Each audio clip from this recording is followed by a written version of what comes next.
আসসালামু আলাইকুম, কেমন আছেন সবাই? আজকে একদম ভোরবেলা থেকে আমি আমার ব্লগটা শুরু করে দিয়েছি। আশা করছি ভিডিও জুড়ে থাকলে আপনাদের কাছে অনেক বেশি ভালো লাগবে। পুরো বাংলাদেশেরই স্কুল কলেজ বিশ্ববিদ্যালয় সব কিছুই বন্ধ। তো আমরা সব মায়েরাই কিন্তু এখন বলতে গেলে একটু অবসর সময় কাটাচ্ছি।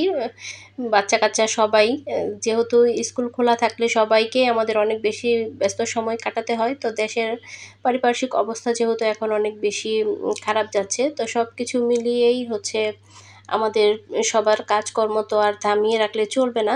ঘরের সংসারের কাজ, আর যেহেতু আমরা ইউটিউবে ভিডিও দিচ্ছি, এটাও কিন্তু একটা চাকরির মতোই বলা যায়। তো এখানে হচ্ছে সব কিছু রেগুলারিটি মেনটেন করতে হয়। যদিও মন মানসিকতা ভালো না থাকার কারণে আমি কিন্তু অনেক বেশি গ্যাপ দিয়ে ফেলেছি, দেখতেই পেরেছেন। তো আমার চ্যানেলটা কিন্তু অনেক ডাউন হয়ে গিয়েছে। আসলে সবচেয়ে জরুরি হচ্ছে মন। মন যদি ভালো না থাকে, ভালো না লাগে, তাহলে কিন্তু কোনো কাজ করতেও ভালো লাগে না।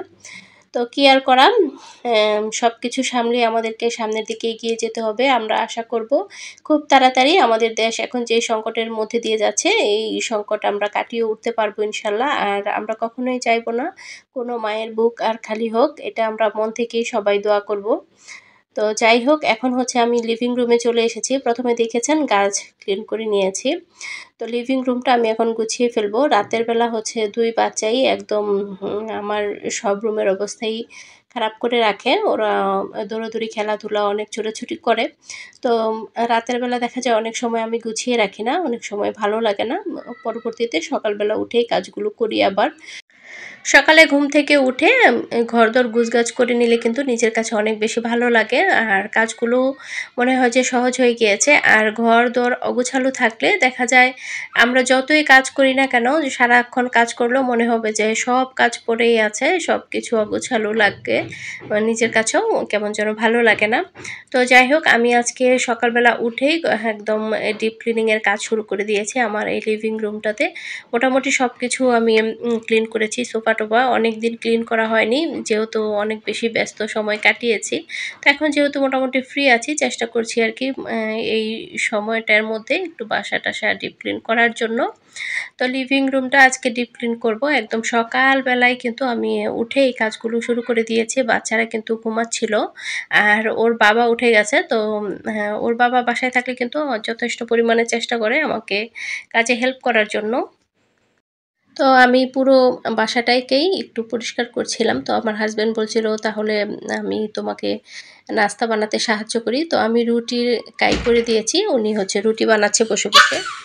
সকালবেলার কাজে কিন্তু অনেকটাই বরকত পাওয়া যায়। সকালবেলা কাজ করলে দেখা যায় সারাদিনই কিন্তু আপনার হাতে অনেক সময় থাকে। সেই সময়টাতে আপনি রান্নাবান্না, সংসারের কাজের সাথে সাথে কিন্তু আপনি চাইলে আপনার শখের কাজগুলো করতে পারেন। অনেক আপুরাই আমাকে জিজ্ঞেস করেন যে, আপু তুমি কিভাবে এত কাজ করো, এত সময় কোথায় পাও? আর বিশেষ করে জাইফার, আবদুল্লার স্কুলের ভাবিরা সবসময় জানতে চায় যে, ভাবি আপনি এত সময় কোথায় পান? আমরা তো সময়ই পাই না। তো সময় বের করে নিতে হয় সবার। সময়টা বের করে নিয়েই তারপরে আমাদেরকে সবার কাজ করতে হয়। একটু বুদ্ধি খাটিয়ে কাজ করলে কিন্তু সময় ঠিকই বের করা যায়। সকালবেলা উঠে, ঘুম থেকে উঠে যদি আপনি পুরো বাসা গুছিয়ে নেন, রান্নাবান্নার কাজগুলো গুছিয়ে নেন, আর রাতের বেলা যদি প্ল্যান করে রাখা যায় যে আমি আজকে সারাদিন কি কি রান্না করব, শুধু এতটুকু চিন্তা করে রাখলেই কিন্তু আপনারা দেখবেন অনেকটা কাজে হেল্প হয়ে যায়। কারণ আজকে কি রান্না করব, কি রান্না করব, এটা ভাবতে ভাবতেই কিন্তু আমাদের গৃহিণীদের অনেকটা সময় চলে যায়।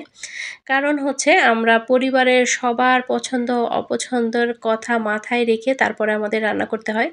দেখা যাবে এইজন যেই জিনিসটা পছন্দ করে আরেকজন সেই জিনিসটা পছন্দ করে না। তো সবকিছু মাথায় রেখেই কিন্তু আমাদেরকে মেনু রেডি করতে হয় প্রতিদিনের।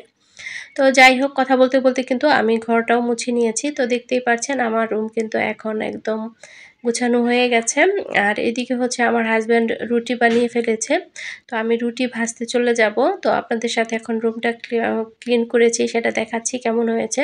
তো ডিপ ক্লিন করার পরে সবসময় কিন্তু সব রুমই ভালো লাগে। যদিও ডিপ ক্লিন করাটা একটু কষ্টকর, কিন্তু করার পরে নিজের কাছে অনেক ভালো লাগে, অনেক শান্তি শান্তি লাগে। আমার এই রুমটা কিন্তু মোটামুটি বড় আছে, দেখতে পাচ্ছেন ডাইনিং টেবিল, তারপর সোফা, ক্যাবিনেট, ফ্রিজ সব কিছুই কিন্তু এই রুমটাতেই আমি রেখেছি। তো এই রুমটা মোটামুটি বড়ই বলা চলে। যতটুকুই আছে আমাদের ছোট্ট ফ্যামিলি খুব সুন্দরভাবেই কিন্তু হয়ে যায়। তো অনেক আপুরাই জিজ্ঞেস করেন যে আমার রুম, আমার ফ্ল্যাটের মধ্যে কয়টা রুম? আমার ফ্ল্যাটের মধ্যে হচ্ছে ২টা বেডরুম আর একটা লিভিং ডাইনিং দেখেছেন, সেটা তো একসাথেই। তো এই তো হয়ে যায়। আর এদিকে হচ্ছে রুটি ভাজতেছি। আমার হাসব্যান্ড রুটি বানিয়েছে। তো দেখতেই পাচ্ছেন ছেলে মানুষ অতটা গোল করতে পারে না। তো আমি নিজেও কিন্তু ওইরকমভাবে রুটি গোল করতে পারি না। তো খাওয়া গেলেই হলো আরকি। আর গত দিন রাতে আমি মাংস রান্না করে রেখেছিলাম। তো আজকে সকালের নাস্তায় আমরা রুটি আর গরুর মাংসটাই খাবো। তো মাংসটাও আমি এর মধ্যে জাল করে নিয়েছি।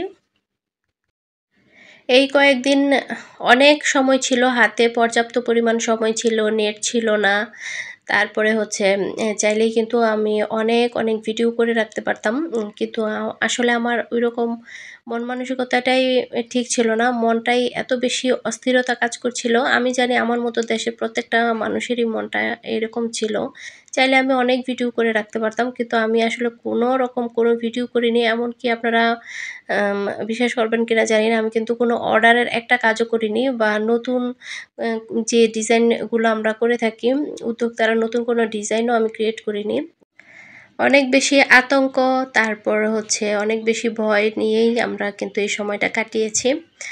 তো যাই হোক, আজকে ভিডিওটা আর বেশি বাড়াবো না। আজকে এই সকাল পর্যন্তই ভিডিওটা রেখেছি। তো সবাই ভালো থাকবেন। আল্লাহ হাফেজ। আসসালামু আলাইকুম।